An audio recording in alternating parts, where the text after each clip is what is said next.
Gurubhyo Namaha. Om Sri Matre Namaha.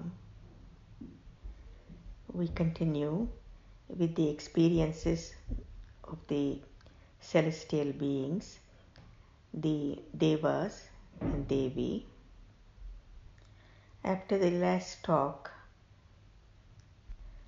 a couple of people said they did not understand Paramatma being above the absolute consciousness and the relative consciousness, whom we perceive as Shiva and Shakti,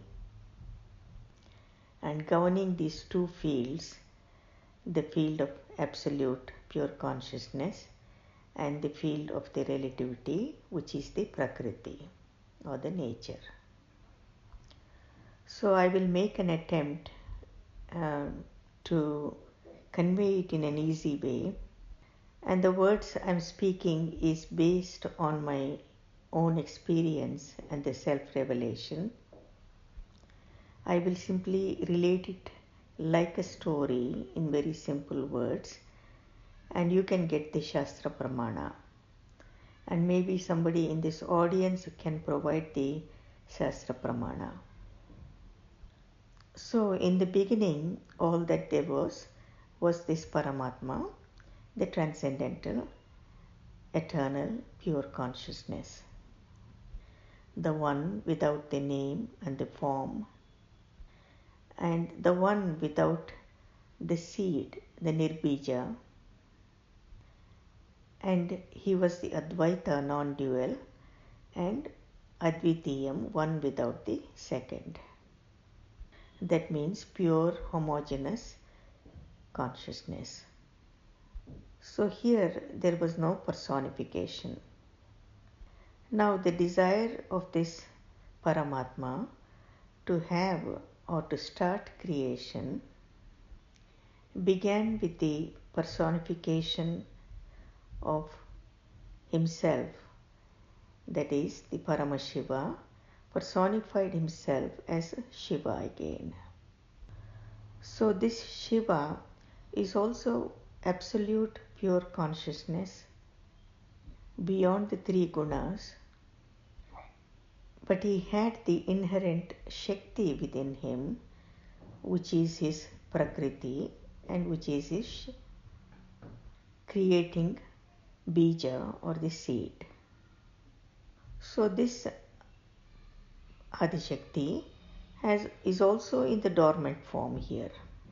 So now you begin to understand there was the Paramashiva as Paramatma, who was Advaita and Advitiyam, no personification. Then came the Shiva with personification, but who was also absolute and with the inherent or innate Prakriti or Shakti within him.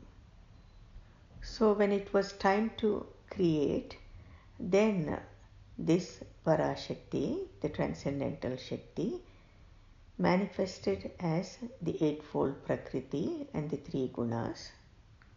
Then she was called Prakriti. So here Shiva became the Purusha or the male expression, and Prakriti or the Shakti became the feminine expression. So whether you say Purusha or Prakriti or Shiva or Shakti, it is really one and the same at this point. But this Purusha became the nourishing aspect and the supporting aspect for the whole of the Prakriti. He is not the doer and he is not the direct creator, but he is the witness of everything that has been happening and unfolding from this Adishakti. He was just the innocent witness, silently supporting and silently nourishing and being the basis and the source of everything that was happening.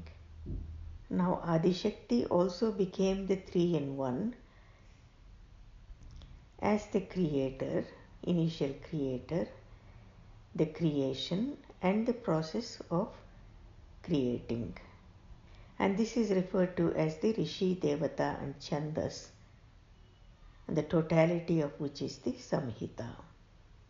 Here Rishi is the creator,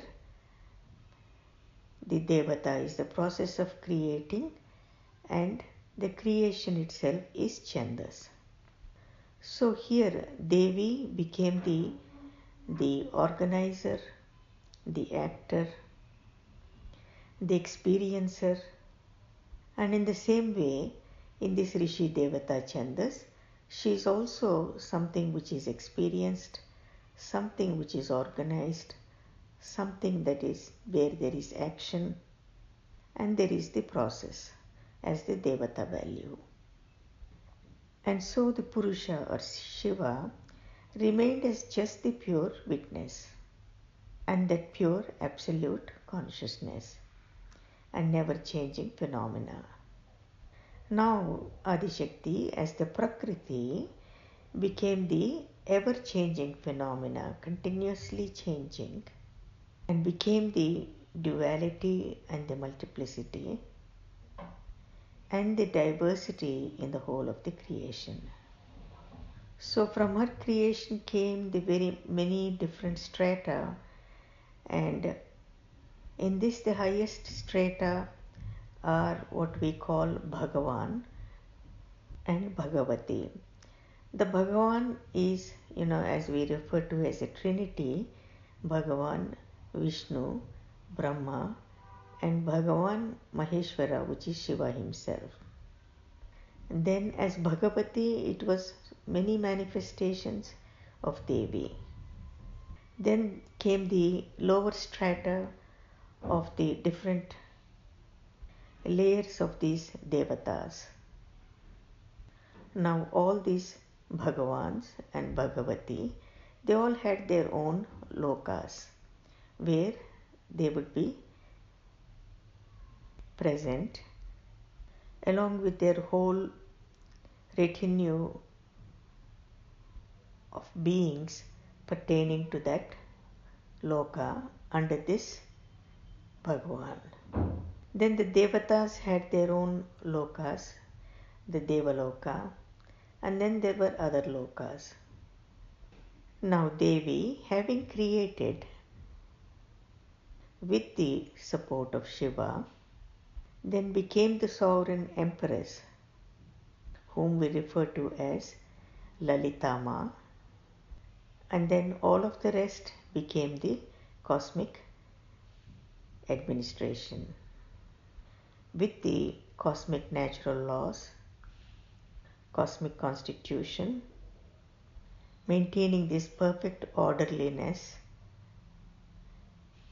in the creation's sustenance, dissolution, evolution, and liberation. Then there was the creation that came on in different strata, in different forms, whether it was humans, animals. Then there was all the planets and the universes and galaxies, the mountains and rivers, you name it. It is the diversity is infinite. Now this Devi, with all her creation and her Shakti being present in every part of the creation, is referred to as the Almighty Nature or the Ananta Shakti. And it is almighty, ever-changing and eternal. It has continuation to be eternal. So, this Shiva or Purusha is also eternal in the absolute consciousness and the never-changing phenomena. Now, the role of Paramatma, who brought this all about, is to keep this in harmony, to keep this in totality, these two eternities, the never-changing absolute consciousness and the ever-changing relative consciousness, which we refer to as again Purusha and Prakriti or Shiva and Shakti. So this is his responsibility to make sure that they continue in eternity and continue being almighty and continue with the natural law or the dharma.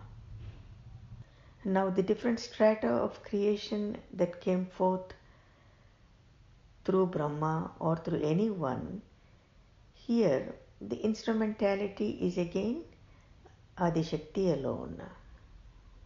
And the initial creation of Brahma, the human beings, etc., were to bring enlightened societies. And so out of him came the enlightened rishis. And as we can see in the story, that sage Kashyapa married the 13 daughters of Prajapati to help further the creation of the different strata, not only the humans but others. And sage Kashyapa gave the same instructions to his wives who were seemingly good, and gave the same knowledge about preconception, conception, then how to maintain the purity during pregnancy, after pregnancy, and how to take care of the children. But obviously, two of his wives, at least what we see, the Diti and Danu, failed to maintain this purity, and that is why the Daityas came from Diti and the Danavas came from Dana. And these were meant to be the Asuras, who were not as pure as the Devas who were born to Aditi. And so here we can clearly see that there is the play of the gunas and also the individual will and freedom to choose. Now there were 12 wars between the Devas and the Asuras, and the very first war began between the Daityas and the Devas. Then later there were the Danavas involved, and subsequently all the wars were from the progeny that came from these Daityas and Danavas, continuously waging wars. Hopefully this is clear now. Now the important thing for us to understand is that Devi not only took the responsibility of the creation, but she took care of every little detail to make sure that the creation would sustain and would continue with the evolution and attain liberation. Her whole concern was to see that all her creation, all her children were happy, healthy, and lived a life of fulfillment and a full potential, and lived in freedom.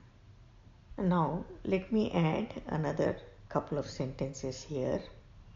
When it is said that self-realization is the first step in understanding Devi, or having God realization, or having God consciousness, this became very clearly understood by me when I had the Nirvikalpa Samadhi, which lasted for several hours. Actually, it is not an experience, but it is so concrete we can call it experience.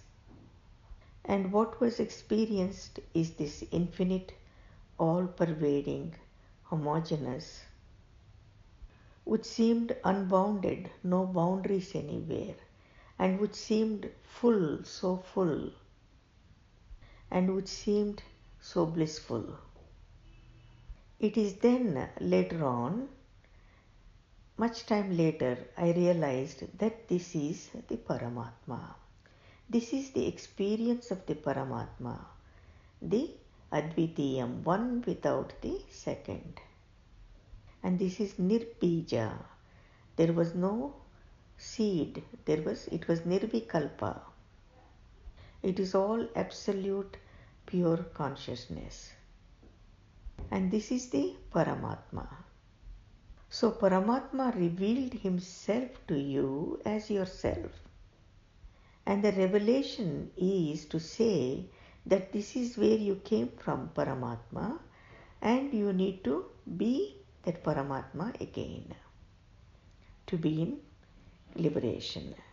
So you're free of the gunas, you're free of the elements, and you are that pure absolute consciousness. Now again, this self-realization is the experience of the Paramatma. Now this repeated experience of this pure self-consciousness, or you call bliss consciousness, then establishes the cosmic consciousness where the relative and the absolute are seen as two different fields very clearly. You are the absolute, you know you are the absolute, you have realized you are the absolute, and you are perceiving everything that you are in the relativity, in the field of change, whether it is your body or your surroundings, as that ever-changing phenomena. And so here you are able to clearly see one is the field of ignorance and one is the field of enlightenment. And the gap seems to be so much. There are two shores here. So from the shore of the ignorance, one has to go to the other shore, which is the shore of absolute or the enlightenment.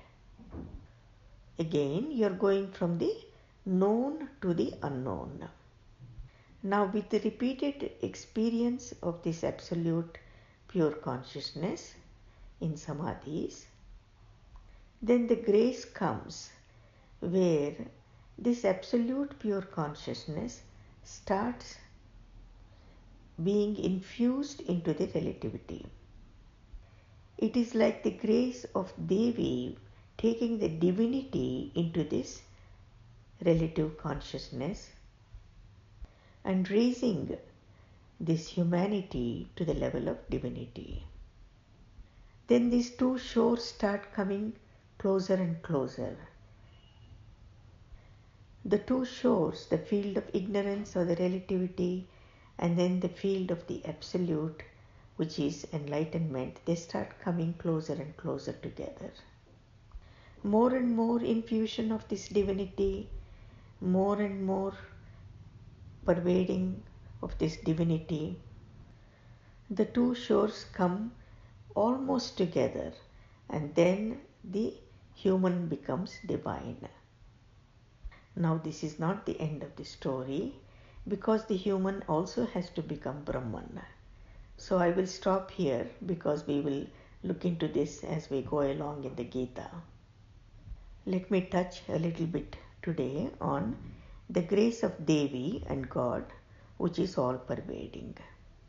Now in my consciousness, the Shiva and Shakti are inseparable, and so is also Bhagavan Vishnu and Lakshmi, or Brahma and Saraswati, because the God and the Shakti and his Shakti are inseparable.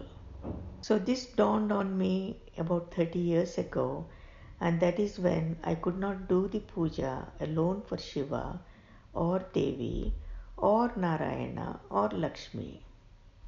When I first told this to our priest, then he was actually surprised, because in his consciousness there were still two separate entities.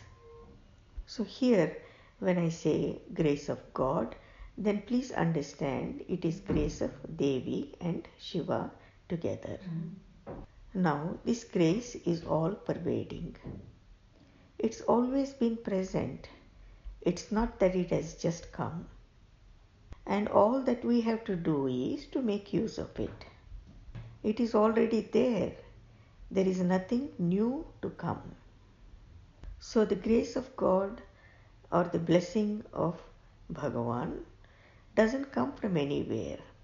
Just like the air, it's already there, and it's up to you whether you want to breathe or you don't want to breathe, whether you want to enjoy or you don't want to enjoy. And because this Bhagavan and Bhagavati, they are omnipresent, they are all permeating our every fiber of our being and the being of the entire universe. And so that which is all pervading then is not isolated and it is not bound. So the one sure way of getting the grace of Bhagavan and Bhagavati is we take the attention to that being, we go through that finer to the finest, and we establish ourselves on the level of God's grace. But if we remain in the gross, then God's grace is not really available to us. Now, grace of God is like a full lake, a big lake full of water. Now, water is there and farmer can take the water to his field. But if the pipeline is not connected up to the level of the water remains without flowing. And just like the fullness of water in a lake or the ocean, the grace of God is full. And those who make a connection and who draw this pipeline through transcendental meditation, to them it flows. Then if we don't, it remains full, but by itself it cannot flow. So we have to take our attention and gain the being. Then we are at that level where we can directly tap into the grace and experience the grace of God. We say God or Devi is all compassionate.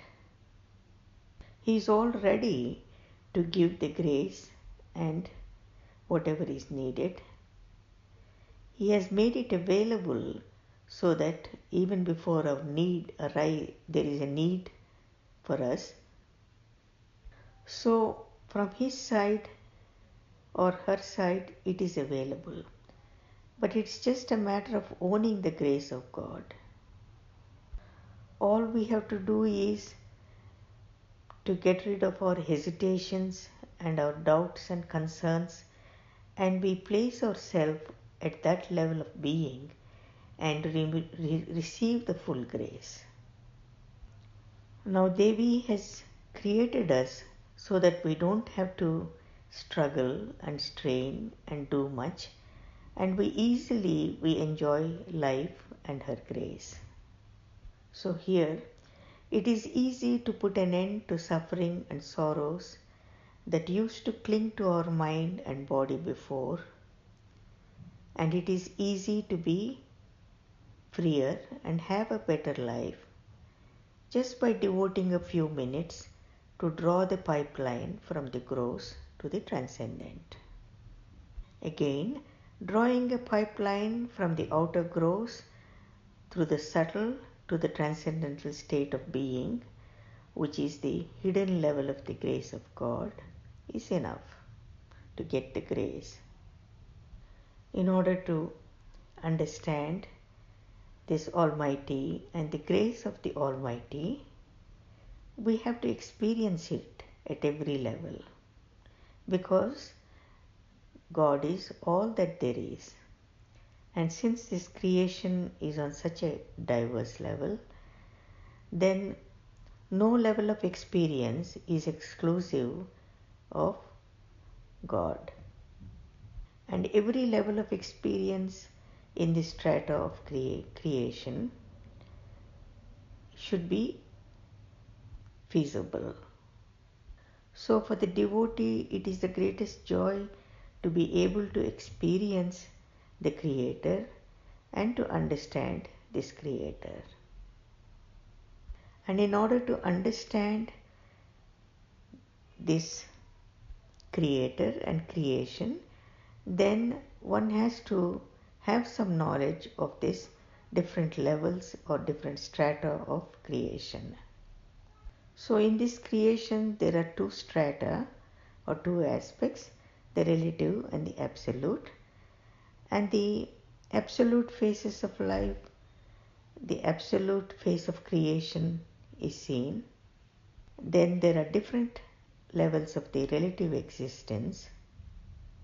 Now here it is important to understand that Devi and the highest strata of gods are all absolute levels of creation. Although they seem to have a name and a form, they are not in the same relative order as we are.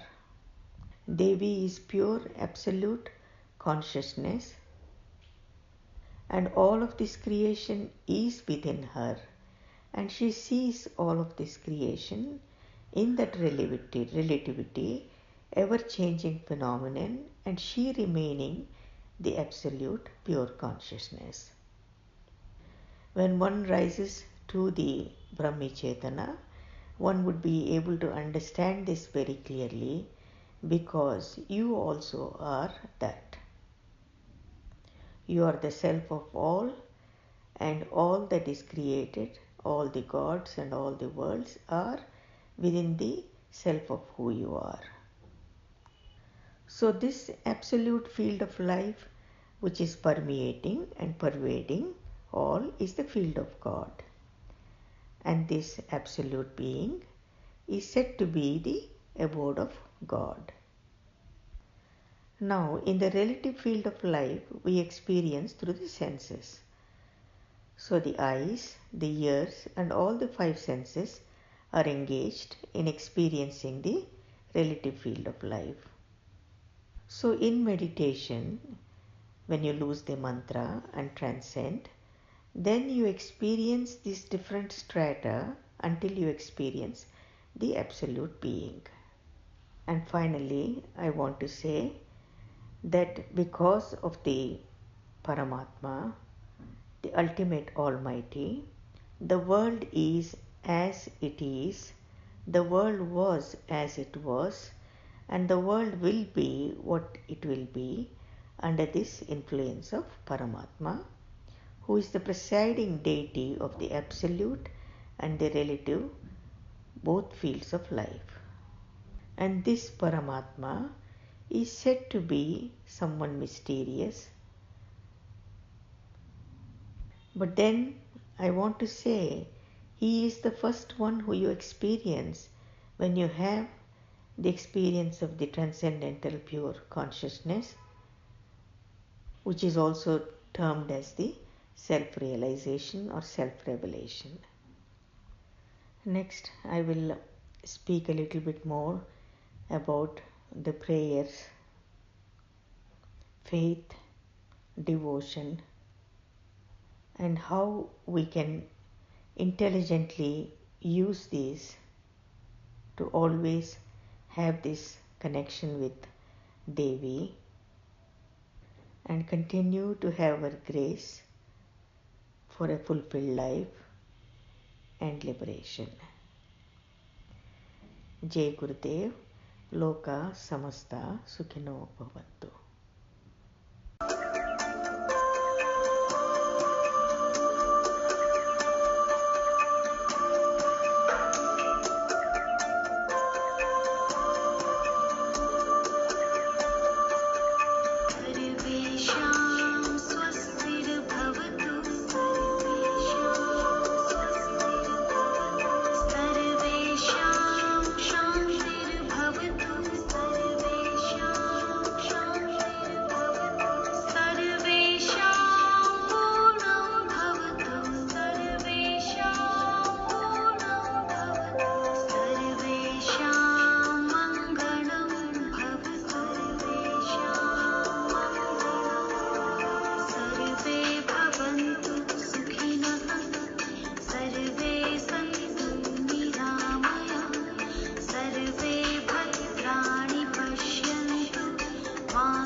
Shah